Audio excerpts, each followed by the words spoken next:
பாபா ஓர் கருணாலயம், பாதம்தான் கமலாலயம். பாபா ஓர் கருணாலயம், பாதம்தான் கமலாலயம். சாய் அப்பா உறவுகள் அனைவருக்கும் வணக்கம். சாய் அப்பா மேல நம்பிக்கை வைத்து அவரை நினைத்து கொண்டு இருக்கும் உங்கள் அனைவரின் வேண்டுதலையும் சாய் அப்பா நிறைவேற்றுவார். நல்லதையே நினைப்போம், நல்லதே நடக்கும் என்றும் சாய் அப்பாவின் அருள் உங்களுக்கு இருக்கும். நம் மனதிற்கு இதமான சாய் அப்பாவின் இன்றைய அருள்மொழியை கேட்போமா? அன்பு குழந்தையே, என் பிரியமும் பாசமும் நிறைந்த என் செல்லமே, உன் வேண்டுதல்கள் எல்லாம் கேட்டேன். அதை நிறைவேற்றித் தரதான் நான் வந்திருக்கிறேன். நீ எப்படிப்பட்ட குழந்தை தெரியுமா ஹூட்? மற்றவர்கள் ஆச்சரியப்படும் அளவிற்கு சீரும் சிறப்புமாக பணக்காரனாக வாழ பிறந்த என் குழந்தை. உன் வருங்காலத்தை பார்த்து உன் நண்பர்களும் உன் உறவினர்களும் வியக்கப் போகிறார்கள். நம் கூடத்தானே இவன் இருந்தான், திடீரென எப்படி இவன் இவ்வளவு பெரிய ஆளாக மாறிவிட்டான் என்று புரியாமல் அவர்கள் திகைக்கப் போகிறார்கள். எப்படியாவது உன்னை வீழ்த்தி பார்க்க வேண்டும் என்று அவர்களும் எவ்வளவோ முயற்சி செய்தார்கள். ஆனால் நீ அதையெல்லாம் என் அருளால் தாண்டி விட்டாய். இனி நீ தொட்டதெல்லாம் ஜெயமாகும். உன் முயற்சிகளில் வெற்றி பெற வேண்டும் என்று நீ நினைக்கிறாய். வாழ்க்கையில் முன்னேற வேண்டும் என்ற எண்ணமும் சாதிக்க வேண்டும் என்ற வேகத்துடன் உன்னுடைய வாழ்க்கையை நகர்த்தி கொண்டு வருகிறாய். ஆனால் உன் நேரம் நீ எடுத்த காரியங்களை முடிக்க முடியாமல் தடுமாறுகிறாய். அப்புறம் செய்யலாம், நாளை யோசித்து முடிவு எடுக்கலாம் என உன் நேரத்தை வீண் அடிகிறாய். அதை மாற்று. ஒவ்வொரு நொடியும் முக்கியம் என் செல்லமே. நீ வீணடிப்பது நேரத்தை அல்ல, உன் வாழ்க்கையை. இன்றைய நாளை எப்படி வெல்வது என்பதை மட்டும் யோசி. இப்போதைய நிலைக்கு என்ன விஷயங்கள் செய்யலாம் என்று யோசி. நாளை அதை செய்வேன், இதை செய்வேன் என்ற கற்பனையில் நேரத்தை வீணடிக்காதே. எதிர்காலத்திற்கான யோசனைகளில் பிறகு கவனம் செலுத்து. உன் 3 காலங்களிலும் உன் கூட தான் நான் இருப்பேன் என்ற வாக்குறுதியை கொடுத்துள்ளேன். என் வாக்குறுதி என் உயிருக்கு மேல் விலை மதிப்பில்லாதது. நீ உனக்கு இது தேவை என்று குரல் கொடுப்பதற்கு முன்பாகவே உனக்கான அனைத்தையும் நான் அறிவேன். அப்படி இருக்கையில் உன் எதிர்காலத்திற்காக உன் சாய் தேவா எப்படி யோசிக்காமல் இருப்பேன்? உனக்கு எந்த நேரத்தில் என்ன தேவை என்பதையும் அவை உனக்கு நல்லதா இல்லை கெட்டதா என்று யோசித்த பிறகு அது உன்னை தேடி வந்தடையும். உனக்கான வாழ்க்கையை நான் உருவாக்கினேன். அதில் உன் தேவைகளை பூர்த்தி செய்வதே என் சந்தோஷம். இன்று நீ படும் கஷ்டங்கள் எல்லாம் மறைந்துவிடும். அந்த நன்னாளில் நீயும் உன் குடும்பமும் சுபிட்சமாக இருப்பீர்கள். எனது பரிபூரண அருள் உனக்கு இருப்பதால் நீ எடுக்கின்ற காரியங்கள் எல்லாம் உனக்கு வெற்றி மேல் வெற்றி வந்து சேரும். இந்த உலகமே உன்னை பார்த்து வியக்கும்.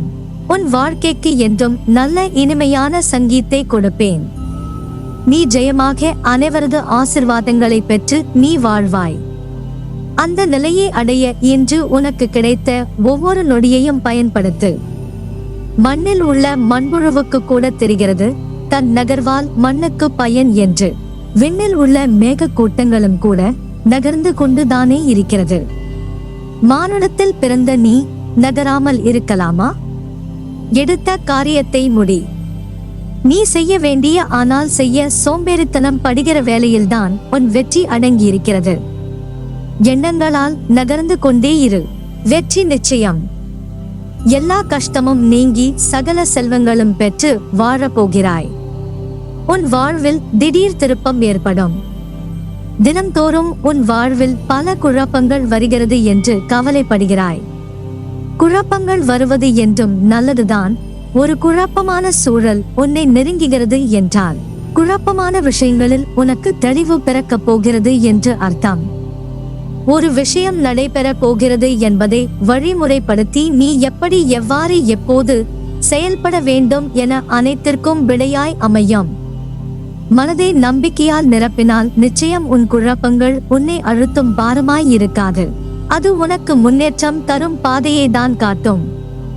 உன் வாழ்வில் நீ எதிர்பார்க்கும் நடைபெறும். பயப்படாதே. நடப்பவை எல்லாம் நன்மைக்கே என்ற பொறுமையுடன் நம்பிக்கையாய் காத்திரு. கூடிய விரைவில் நல்ல செய்தி உன்னை வந்து சேரும். இது இந்த சத்திய தேவரின் சத்திய வாக்கு. நான் எப்போது என் கரம் கொண்டு உன்னை இழுத்து வந்தேனோ மறுகணமே உனக்கு பிடித்த விஷயங்கள், நீ விரும்பிய வாழ்க்கையை நீ விரும்பினாலும் விரும்பாவிட்டாலும் உனக்கு வழங்குவேன். அது எனது கடமை. இவைகளை பெறுவதற்கு காலதாமதம் ஆகலாம், ஆனால் அதற்காக நீ காத்திருக்க வேண்டும். பொறுமையாக இருக்க வேண்டும், அவசரப்படக்கூடாது. நீ என்னை காண்பது எளிதல்ல. பலர் எனது வாயிலில் தவம் இருக்கிறார்கள். அப்படிப்பட்ட சூழ்நிலையில் நீ எதற்காக அவசரப்படுகிறாய்? ஏன் இந்த பதட்டம்? பாதுகாப்பு வளையமாக உன்னையே சுற்றி வருகிறேன். உன்னை இதுவரை என் பொக்கிஷமாக வைத்திருக்கிறேன். நீ விரும்பியபடி வாழ்க்கையை உனக்கு கொடுக்க போகிறேன். அதை நீ உதிர்ந்து விடாமல் பக்குவமாக வைத்துக் கொள்ள வேண்டாமா? புரிந்து கொண்டு வாழ கற்றுக்கொள். நீ எப்போது என்னை முழுவதுமாக புரிந்து கொள்கிறாயோ அப்போதே எனது தரிசனமும் பரிபூரண ஆசிர்வாதமும் உனக்கு கிடைக்கும். உன்னை பற்றி யார் எப்படி வேண்டுமானாலும் பேசட்டும், எதை வேண்டுமானாலும் செய்ய முற்படட்டும், எதை பற்றியும் கவலைப்படாதே. நீ எதை செய்ய நினைத்தாலும் நீயாக செய். கூட்டு சேர்ந்து செய்ய முயற்சிக்காதே. உன்னுடைய உழைப்பு வீணாகிவிடும். நீ எதிர்பார்த்தது தடைபடும். தன்னிச்சையாக செய். நான் இருக்கிறேன் பக்கபலமாக. உன்னுடைய பாதையில் திடமாக இரு. நான் ஒருவன் இருக்கும் போது யாரையும் தேடி சென்று உனது விருப்பத்தை சொல்ல முயற்சிக்காதே. முதலில் உன் மீது நம்பிக்கை வை. உன் மீது வைக்கிற நம்பிக்கையே என் மீது நீ வைக்கிற நம்பிக்கையாகும். இனி வரும் தருணத்தில் ஜெயிக்க போவது நீயாக இருப்பாய். என்னால் எதுவும் முடியும் என்று நம்பிக்கையோடு இரு. நிச்சயம் அது முடியும். காரணம், உன்னில் இருப்பது நீயல்ல, நான் இருக்கிறேன் நிழலாக. உனக்காக நீ செல்லும் இடமெல்லாம் உன்னிடம் ஒன்றை நான் சொல்ல வேண்டும். வாழ்க்கையில் எப்போதுமே உன் முன்னே இருப்பதை மட்டும் கவனி. உன்னை பின் நோக்கி இழுக்கும் எந்த ஒரு விஷயத்தையும் யோசித்து பார்க்காதே. பார்த்தால் உன்னால் முன்னே இருக்கும் வழியை பார்க்கும் தருவாயை தவற விடுவாய். சூழ்நிலைக்கு ஏற்ப வாழ்க்கையை அமைத்துக் கொள்வதுதான் வெற்றிகரமான வாழ்க்கையின் பரிபூரண இரகசியம். இந்த உண்மையை உணர்ந்தவர்கள் வாழ்வில் வெற்றி நிச்சயம். வெற்றி பாதையில் பயணிக்க விரும்புபவர் கடைபிடிக்க வேண்டிய முக்கியமான ஒரு அம்சமும் கூட. தெளிந்த நீரோடை போல மனது தெளிவாக இருக்க வேண்டுமானால் சில அடிப்படை கொள்கைகளை கட்டாயம் கடைபிடிக்க வேண்டியதும் உள்ளது. இதில் மிக முக்கியமானதொன்று, இருப்பதை எண்ணி மகிழ்வுறாமல் இல்லாததை எண்ணி ஏக்கம் கொள்வதை தவிர்ப்பது.